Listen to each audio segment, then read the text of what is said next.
That is good. Good music. And Reverend Maggie and I wanted to start with this reading. It's called Dare to Be by Steve Maraboli.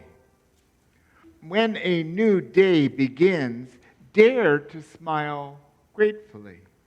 When there is darkness, dare to be the first to shine a light. When there's injustice, dare to be the first to condemn it. When something seems difficult, dare to do it anyway. When life seems to beat you down, dare to fight it back. When there seems to be no hope, dare to find some. When you're feeling tired, dare to keep going. When times are tough, dare to be tougher. When love hurts you, dare to love again. When someone is hurting, dare to help them heal. When another is lost, dare to help them find the way. When a friend falls, dare to be the first to extend a hand. When you cross paths with another, dare to make them smile. When you feel great, dare to help someone else feel great too. When the day has ended, dare to feel as you've done your best. Dare to be the best you can. At all times, dare to be.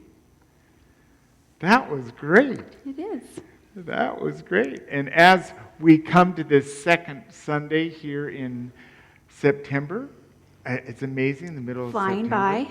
by. Reverend Maggie and I wanted to have an opportunity to kind of unravel a little bit about love. And so our talk title today is Dare to Love.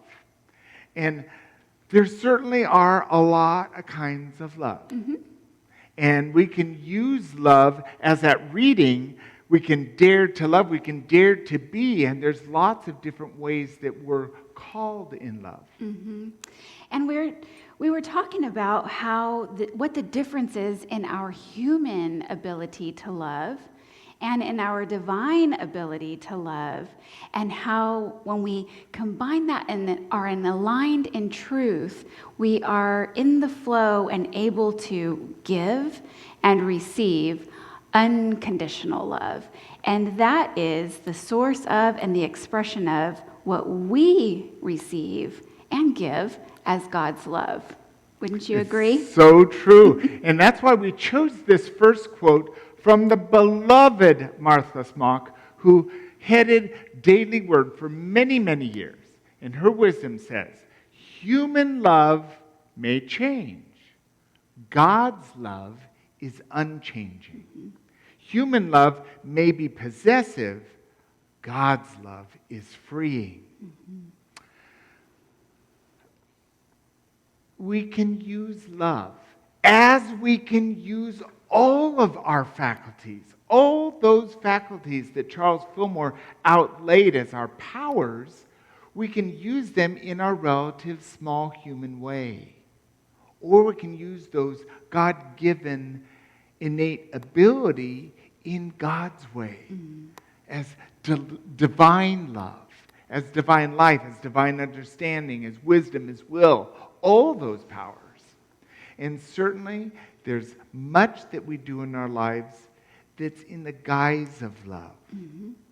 But in that human love, it's changing. Where unconditional love, that free-flowing God love, is never changing. Because God is eternal and unchanging. And when we can shift our perspective, if I can shift my perspective from human love to unconditional love, I am free. Mm-hmm. Anything's available to me. Right. It's exactly true. And when I read this wisdom from Martha Smock, I think about how we are creatures of comfort and how quickly we find our way into a new place or a new friendship, a new neighborhood, and we feel comfortable. We feel loved. We feel like we belong. And we resist in that same acceptance. On the other side of the coin is resistance to change. And that's where when we get stuck in that resistance of change, we become possessive over my space, my job, my partner, my money, and we cut God out of the process of evolving. For me, I have to redirect the car and get back on the road in alignment with the truth that God's love is freeing. That what I have in one hand, I can have in the other hand just the same or better. Because God wants to see us grow and evolve and flourish. And we do that when we what? We feel safe. We feel like we've got support. We've got backing. We've got God stepping one slight step ahead of us, paving our way in love. Then we can trust and move freely in the flow of all that we are meant to express and receive. And it's tricky because, as Ernest Wilson has said here, it's not love that causes us suffering, but it's what we do in the name of love, or the various emotions we indulge that are really counterfeits of love. Possessiveness, dictatorial attitudes, vanity, aggressiveness, or simply wanting to be loved. Now, I'm a parent of 3, and it just never gets any easier. They're all on the cusp of changing ages to 22, 20, and 16. And when I read this quote, I think of all of the suffering that has been in our household and in my physical household by controlling through the name of love. I love you, so I don't want you to make a dumb decision. I love you, so I don't want you to make a mistake. I love you, so I don't want you to hurt or stumble or fail or fall. And that's natural. That's a parent's love. We all want to give to our kids through our experiences. And for me, I had to come to the realization that by squishing them, by suffocating them, I was robbing them of their own growth experiences. Because I learned by my mistakes. I learned by spreading my wings or jumping off that cliff and stumbling and falling. And I was possessive of them and fought with them and wrangled, literally wrestled one of my children to the ground, not a proud moment, over not wanting her to hurt, to get in trouble. But she had to. She had to learn. And we learn when we grow and we stretch through each and every experience. Though some feel more painful than others, they are all contributing to our inevitable growth. And that's the purpose of our soul's journey. I'm so glad you shared that. And as I was listening to that, I'm aware that I've done that to myself. Yes. And so that journey of loving myself no matter what, or tearing myself down, wrestling myself to the ground, which I'm not proud of, because each opportunity that's come forward in my life is either an opportunity or a reason to just complain and whine. And you could ask my partner, I can complain and whine a few times. These are counterfeit to our love. What I like to say is my learning has brought me to know that this is God with skin on. And with God with skin on, it's mine to choose to operate with that unconditional love, which is daring. That's why we started with dare to love, and that wonderful reading, dare to be. It takes courage. It takes faith. It takes gumption. It takes willingness and the willingness to be wrong, to make a mistake. Which again, once we pick ourselves up off the floor, we find out, oh, when I say it that way, they receive it as criticism. Or when I say it this way, they receive it as support. Do we want to support our loved ones? Do we want to support ourselves? Let's practice to dare to love. And that's where we'll find how we can live as God in skin. Mm-hmm. Jim Lewis is a unity minister and an author. He says here, when we remove the obstacles or resentment through forgiveness, love will flow easily. This free flow of love will not require gimmicks or techniques. It will not even require effort, for it will flow easily and joyously. Mm-hmm. Oh, there's so many times I have put myself forward. Only if I had that, everything would be better. If I could learn this, oh, I would be better. Mm-hmm. God doesn't have any condition on us. There's nothing we need do except open ourselves to the constant flow. When I was thinking about this quote, I thought about going into Landa Park and standing there at the head of the Comal River and seeing the spring burst forth that water right out of the mountain, and there's a river. And that's what God's love is, this constant flow, bubbling, ready to come out of us, unless we've put up those blocks, the resistance. There's nothing we need do except open ourselves to the flow of God's love. And that's a blessing.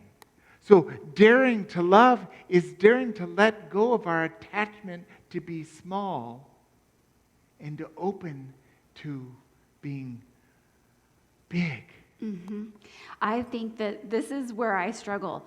It will not require effort. I still require effort sometimes. I love that we get an opportunity to practice all of the tools of our self-awareness, our self-forgiveness, releasing all of the things that we may have wished we had done differently, right? And that comes up for me time and time again. It is the challenge to let this flow easily from me. So here's the thing, though, is I do the work. We do the work. You're doing the work. The trick is holding steady in that place and not giving away to the small talk in my head that tells me that I need to stop someone from making a decision that I know they're going to regret, taking that learning experience, that growth opportunity for them away. When we remove those obstacles and resentments, then I can more easily just observe the flow of life. I can just observe God showing off in all kinds of miraculous ways in everybody's life and in nature and just the free flow of expression, right? And I don't want to give away that good work. So when my neighbor parks a little bit in front of my driveway and I can't back out without going and knocking on their door, when my children are going to make a decision I know they're going to regret when they are 5 years, 10 years, 15 years older, it's my job to be the cultivator of love. It's my job to be the accumulator of witnessing God in action as you, as me, as each and every one of you. And when I'm able to do that, I am relinquishing control over your decisions. And I can maintain my peace because your choices, your decisions, you have eyes, you can see you're parked in front of my driveway, all have your own growth consequences. All are for the betterment of your own development.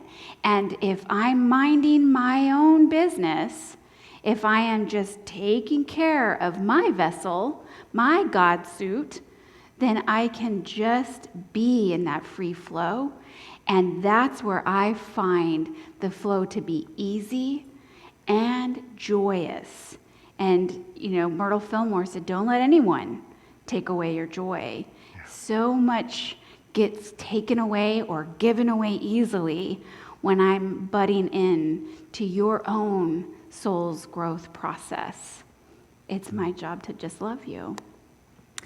And Charles Fillmore, Unity co-founder, says this: metaphysicians have discovered that words which express thanks, gratitude, and praise release energy of mind and soul, and there is usually followed by effects so pronounced that they are quickly identified with the words that provoke them. Metaphysicians, you're a metaphysician, you're a truth student. We are in expression in a physical body, and we are tasked with seeing beyond the limitations, the touchy-feelies of our sensory experience. So what Charles Fillmore is saying to us here is that when we are in gratitude, when we are in love and we're using words of love, words of gratefulness, words of praise for ourselves and to another, we are accumulating that energy. We are doing what we need to do to live in a higher vibration. And where we are in a high vibration, we can't help but to affect others who are around us and share that vibration with one another. It's just like the woman who touched the robe of Jesus. It wasn't the robe that was miraculous. It was the vibration of the living Christ that perfumed the air around him and raised the elevation of consciousness, of love for those in his presence. And that's what we are aiming to be. I love that, Maggie. And as our co-founder, Charles Fillmore, he often speaks in the metaphysical. Mm-hmm. And of course, meta means beyond. So metaphysicians is beyond the physical. So we're looking beyond what we sense. And when we can use gratitude as a practice, when we can allow that energy to infuse what we think. The great theologian, Meister Eckhart, said, if the only prayer you ever said was thank you, it would be enough. This is why it's so important in our daring to love. Dare to be grateful. Dare to say thank you. And it's easy to say thank you to the things that are really rosy and going right in our lives. When your car breaks down, do you still say thank you? When things aren't quite settled at home, there's a little unrest under the roof, do you say thank you? Each opportunity that comes forward for us is ours to choose and dare to be grateful, dare to love, dare to drop into that spring. Because as the song that was sung for our congregation song today, peace is like a river. And when we can let that flow through us, then we can have a quickening. We can move from panic, shame, doubt, and fear to wholeness, peace, joy, abundance in a matter of seconds, simply by turning on gratitude. And I think that's a good place to end this talk, because gratitude's what it's about, isn't it? It sure is. Step out on the water, release your faith. Every step is stronger. Step out on the water.